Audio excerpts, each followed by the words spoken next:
Para marcar o aniversário de São Paulo, comemorado nesta quarta-feira, um grupo de artistas espalhou 25 cartazes em diversos pontos da cidade para homenagear o indígena guardião da floresta que lutava pela proteção de seu território e de seu povo e que foi encontrado morto em abril de 2020. A ideia da ação é dar visibilidade à luta dos povos originários, capítulo que foi apagado da história oficial da cidade de São Paulo. A reportagem é de Júlia Pereira.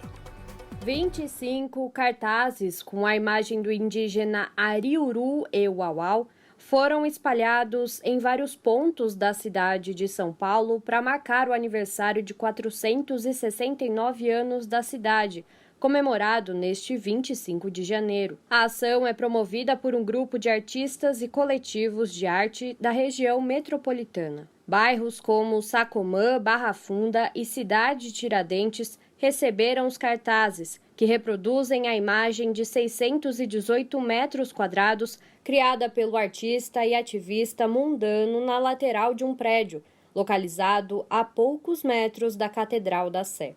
A imagem foi feita com terra do Marco Zero da cidade, misturada com as cinzas de queimadas da Amazônia, coletadas pelo artista. Ariuru Euauau, guardião da floresta que lutava pela proteção do seu território e do seu povo, foi encontrado morto em abril de 2020, em Rondônia. Mundano conta que o aniversário de São Paulo foi a data escolhida para homenagear o indígena, visando dar visibilidade à violência sofrida pelos povos originários há mais de 500 anos e que foi apagada pela história oficial.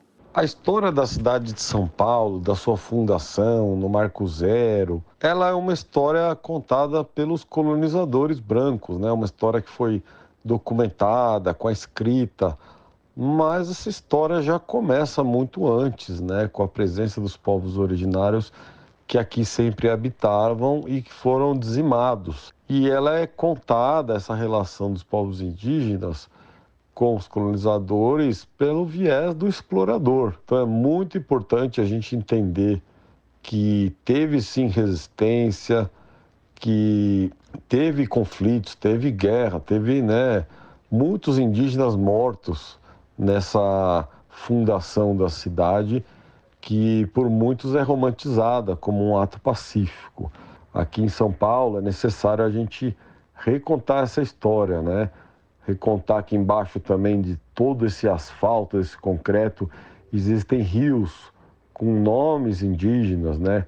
Bairros de São Paulo, por exemplo, Guaianazes vem dos Guaianás, Guarulhos dos Guarus. Então é muito rico essa reflexão de olhar o passado para a gente entender o presente e construir o futuro que queremos. Eu acredito que o futuro é indígena e que a gente tem que viver em harmonia, respeitando essa cultura tão importante para a formação do nosso país. Além de prestar uma homenagem ao indígena Ariuru Euauau, a ação também traz luz à luta pela preservação da maior floresta do mundo. Um QR Code reproduzido nos cartazes leva ao site da campanha Amazônia de Pé, um abaixo-assinado que propõe a criação de uma lei de iniciativa popular voltada à destinação de 57 milhões de hectares de florestas públicas do bioma para a proteção dos povos indígenas, quilombolas, pequenos produtores extrativistas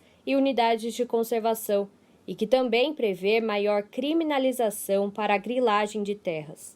Então, quando a gente desmata a Amazônia, falta água em São Paulo por causa dos rios voadores, né? Quem lembra da crise hídrica, que de novo Cantareira está com menos de 50%, então em pleno momento de chuva. Então é justamente isso, né? Apresentar essas conexões, né? E a gente não pode se preocupar com a Amazônia só quando a fumaça lá chega e São Paulo vira à noite às 3 horas da tarde, como aquele histórico dia. A gente tem que estar sempre preocupado por uma questão de equilíbrio climático, né? A gente vive a emergência climática, hoje é o maior desafio da humanidade.